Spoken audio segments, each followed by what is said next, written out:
নোয়াখালী সদর উপজেলার দাঁতপুরে জমিজমা সংক্রান্ত বিরোধের জেরে নিরীহ এক পরিবারের উপর হামলা, বসতবাড়ি ভাঙচুর ও লুটপাটের অভিযোগ উঠেছে। এ ঘটনায় এলাকায় আতঙ্ক ও উত্তেজনা বিরাজ করছে।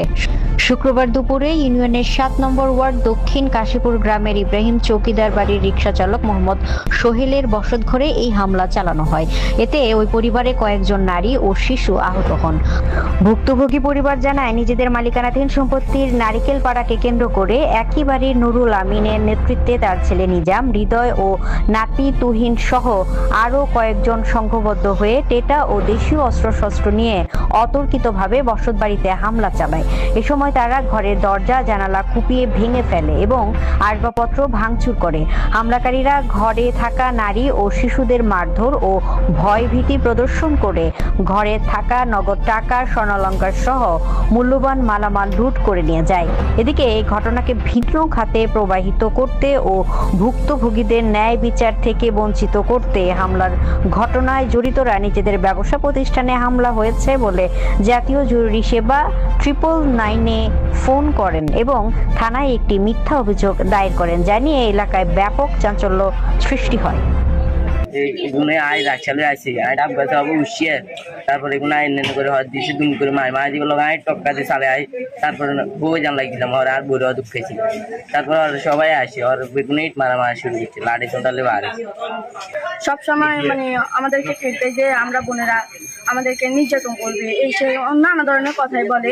তারপরে গতকালকে আমার আম্মুরে মারছে, আমার আম্মুরে মারতে ধরছিল, আমি ধরছিলাম, আমারও মারছে। আমার আম্মুর গলা থেকে সেন নিয়ে গেছে, কানে জিনিস নিয়ে গেছে, আমার গলাও একটা হার ছিল ওইটাও নিয়ে গেছে। আমার আম্মুর অনেক মারছে, আমি ধরছিলাম, আমার দা মায়েরা দিছে, সিরু মায়েরা দিছে। এখন এটার জন্য আমরা বিশ্বাস চাচ্ছি। কিছু মানে না, এরকম অত্যাচার আমরা করি যাইতেছে, মাইদুর করে কিছু তুমি কিছু দা আসে নিল বারো এগুলো করে আমার স্বাস্থ্য বাইরে সবাই আমাদেরকে অত্যাচার করে। না এদের বিচার আচার করি দিলে তারা মানে না, সমাজ মানে না, আইন মানে না, কিছু মানে না। এরা এরকম অত্যাচার করে না, এদেরকে আইনত ব্যবস্থা নেওয়া উচিত, এদেরকে শাস্তি দেওয়া উচিত। সমস্যা ছিল আমাদের এখানে নারকেল গাছ আছে, আমাদের জমিন আছে, আমরা নারকেল পড়াইতাম গেছি একটা ছেলের হাতে, পড়াইতাম গেছি। আর এই বাড়ির আমিনের ছেলে নিজাম, হৃদয়, তারাই বলে যে তোরা গাছে কিলে উড়েছে নাই ঝাড়াস কিলে। আমরা বলছি আঙ্গু গাছ আমরা নাই ঝাড়াই, সমস্যা কি? এই কথা কথা তারা দৌড়ে যায়, রাক্সা আনছে, দাসুরি আনছে, আনি ইট আনছে, হোলার ইট মেলা মারছে, পরে রাক্সা মারছে আর হোলা চালের উপর টপিয়ায় গাছে তখন চালে উঠছে, চালে তখন অল্প কদরলে হোলা বাঁচি গেছে। এই অবস্থা হয়েছে। তারপরে হোলার আমরা বাঁচাইতাম গেছি, হোলা নামি দৌড়ি চলে গেছে। তারা আঙ্গু ঘরের উপরে হামলা করে, ঘর ভিড়ে, ঘর কোবাই কাবাই এই অবস্থা করছে। এরপরে সেই সাইডে দিই 3 হালাই দিই ঘরে ঢুকি আমার মাইদুর করছে করি, আমার গলাতন চেন লেগেছে, আমার মেয়ে দৈত্য গেছে, আমার মেয়ের গলাতনও চেন নিছে, মেয়েরে মারছে, আমারও দৈবা লেগেছে, আর মেয়েরও মারছে, আমারও মারছে। এরকম অত্যাচার করছে, বারবার এরকম তারা অত্যাচার করে। আর বারবার ভয় দেখে আমার মেয়েরা আছে, আমার ছেলে নেই। আমার মেয়ের গো চামড়া বেশি তারা খাইব, আমার মেয়ের গো নির্যাতন করবো, তারা একটা কিছু তারা দেখাইব। তারপরে আমার ঘরে টাকা আসছিল, প্রায় 25,000 টাকা আসছিল, 25,000 টাকা নিয়ে গেছে।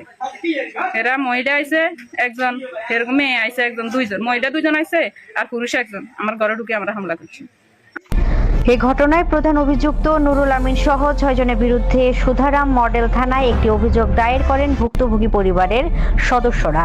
স্থানীয়রা জানান, নুরুল আমিন দীর্ঘদিন থেকে অবৈধ উপায়ে অন্যের জমি জবরদখল করে আসছে। এছাড়াও এলাকার নিরীহ মানুষের উপর অত্যাচার নির্যাতন করছে। ঘটনার সুষ্ঠু তদন্ত সাপেক্ষে তার বিরুদ্ধে আইনানুগ ব্যবস্থা গ্রহণের দাবি জানিয়েছেন তারা। এ ঘটনায় প্রধান অভিযুক্ত নুরুল আমিনের মুঠো ফোনে কল দিলে তার কোনো সাড়া পাওয়া যায়নি, ফলে মন্তব্য নেওয়া সম্ভব হয়নি। এ বিষয়ে জানতে চাইলে দাঁতপুর ইউনিয়ন পরিষদ চেয়ারম্যান মিজানুর রহমান শিপন বলেন, ঘটনাটি শুনেছি এবং স্থানীয়ভাবে বিষয়টি মীমাংসার চেষ্টা চলছে।